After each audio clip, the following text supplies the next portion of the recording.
आप सभी को पता होगा कि भारत के अंदर लोकसभा के इलेक्शन जो है वो शुरू होने वाले हैं और किसी भी इलेक्शन को कंडक्ट कराने के लिए, इलेक्शन में खड़े होने के लिए, लड़ने के लिए बहुत पैसे लगते हैं। लेकिन ये सारे पैसे आते कहां से? दोस्तों, आज की वीडियो में हम बात करेंगे कि ये सारी बड़ी बड़ी पार्टीज के पास फंड कहां से आते हैं इलेक्शन लड़ने के लिए और क्यों इसे छुपा कर रखा जाता है, जबकि आज के समय पर 100 रुपया भी दान में देने के बाद आदमी 100 बार हल्ला करता है कि मैंने 100 रुपए डोनेशन दे दिए। लेकिन वही बड़े बड़े बिजनेसमैन जो 100-200 करोड़ रुपए किसी भी पार्टी फंड में डोनेशन दे देते लेकिन हल्ला नहीं करते कि हमने इस पार्टी को इतने पैसे दिए। आखिर ऐसा क्यों? बिना टाइम वेस्ट किए हम लोग डायरेक्ट वीडियो पे आते हैं। आज की वीडियो में हम बात करेंगे इलेक्ट्रिकल बॉन्ड क्या था और भारत के अंदर जो बड़ी बड़ी पार्टीज है उनको पैसे कहां से आते हैं और उस चीज को छुपाया क्यों जाता है। तो दोस्तों, मेरा नाम है शुभम। तो चलिए शुरुआत करते हैं। पहले बात ये कर लेते हैं क्यों लोग किसी भी पार्टी को डोनेशन देने के बाद अपनी आइडेंटिटी को छुपाते हैं। दोस्तों, इसके पीछे सेफ्टी रीजन होता है। इसे आप एक एग्जांपल से समझिए। मान लीजिए इलेक्शन चल रहा है और दो पार्टियां हैं, एक पार्टी का नाम ए है और एक पार्टी का नाम बी है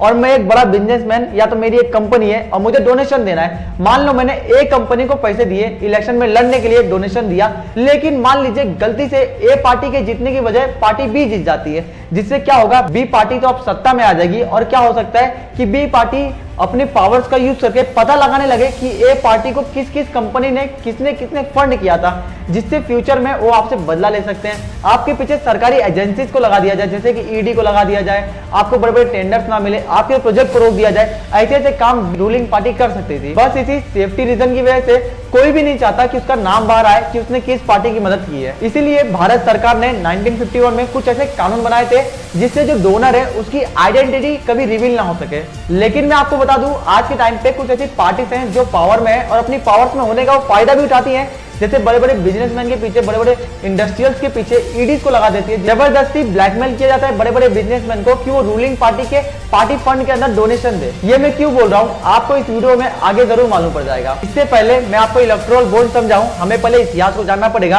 कि भारत के अंदर किस तरह का प्रोसेस था डोनेशन को लेकर। 1961 में इनकम टैक्स डिपार्टमेंट का एक ड्राफ्ट आया जिसके अंदर पूरे देश में इनकम टैक्स को रेगुलेट करने की बात थी और उसी समय कुछ पॉलिटिकल पार्टीज ने प्रेशर बनाया कि पार्टी को दिए हुए डोनेशन के ऊपर टैक्स नहीं लगना चाहिए क्योंकि एक वेलफेयर का काम है। फिर इसमें चेंज लाया गया और पार्टी में किए हुए डोनेशन पर 100% छूट दे दी गई, लेकिन वहीं पर मंदिर में किए हुए डोनेशन पर 50% टैक्स लगता है। यानी इन पार्टियों ने अपने आप को मंदिर से भी ऊपर रखा था उस समय। और उस समय यह भी कानून था कि अगर आपको अपनी पॉलिटिकल पार्टी को डोनेशन देना है तो आपको अपने लास्ट 3 ईयर के प्रॉफिट्स को दिखाना पड़ेगा।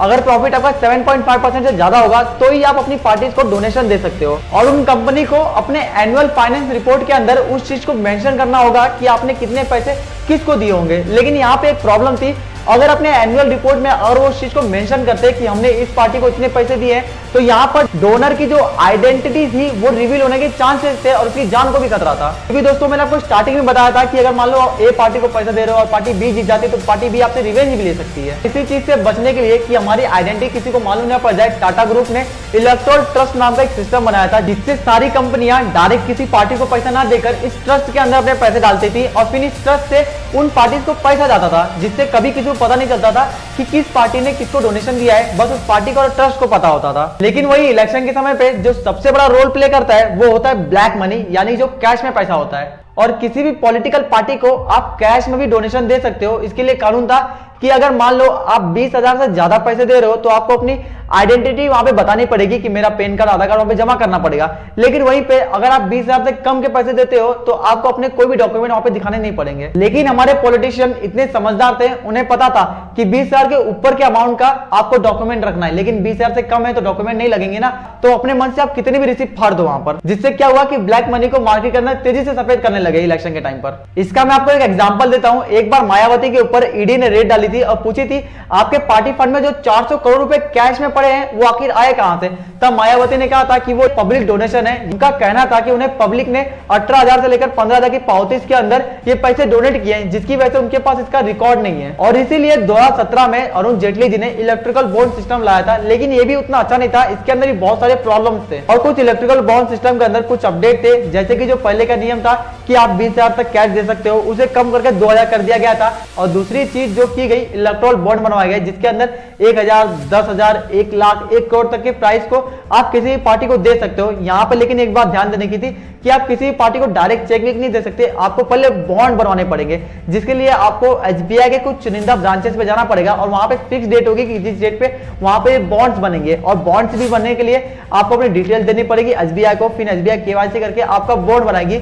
और बॉन्ड कितने पैसे के भी हो सकते हैं, 1 करोड़ के या तो 1 लाख के और 10 लाख के भी हो सकते हैं। लेकिन उन बॉन्ड को बनाने के बाद आपको डायरेक्ट जाकर अपनी पार्टीज को देना होगा, क्योंकि उस बॉन्ड की जो एक्सपायरी डेट होती है वो 15 दिन की होती है। अगर 15 दिन में उसे नहीं बैंक में वापस दिया गया तो क्या होगा, जितने भी पैसे होंगे वो पीएम केयर फंड में चले जाएंगे। और जो इलेक्ट्रल बॉन्ड है वो कुछ इस तरह दिखता है, ये भी एक करेंसी की तरह वर्क करता है, यानी इसके अंदर कोई डिटेल नहीं होगी, बस इसके अंदर क्या था, एक सीरियल नंबर होगा जो शायद से छुपा हुआ होता है, जो आपको नेकेड आई से नहीं दिखेगा, जो एसबीआई वालों को भी पता होता है। यानी ये पैसे की तरह वर्क करता है, जैसे कि रोड पर आपके 100 रुपए गिर गए तो कोई दूसरा बंदा अगर उठा लेगा तो वो 100 रुपए उसके हो जाते हैं। इसी तरह ये बॉन्ड भी वर्क करता है, इसके ऊपर कोई डिटेल नहीं होती। और इसके अंदर एक तीसरी चीज की गई थी जो आपको मैंने पहले बताया था कि किसी भी पार्टी को डोनेट करने से पहले किसी भी कंपनी का 3 साल का एवरेज देखते कितना वो पैसा कमाई है तब वो डोनेशन दे सकती है, लेकिन अब उसे हटा दिया गया था। और अब कोई भी कंपनी कितने भी पैसे किसी भी पार्टी को डोनेशन दे सकती थी, यानी 100 करोड़ की कंपनी है वो 1000 करोड़ भी डोनेशन दे सकती है। क्योंकि यहाँ पर एक बात ध्यान देने वाली थी कि जो एसबीआई है वो गवर्नमेंट के अंडर वर्क करती है, यानी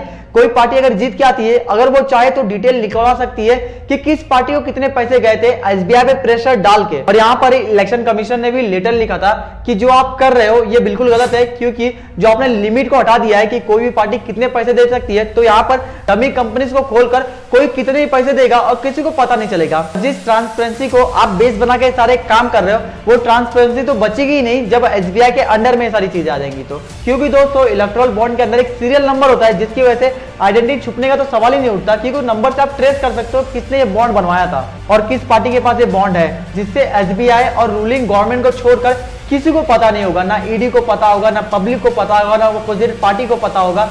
और ये बस रूलिंग गवर्नमेंट को मालूम होगा कि ये गेम क्या चल रहा है। तो यहाँ पे ट्रांसपेरेंसी का तो सवाल ही नहीं उठता।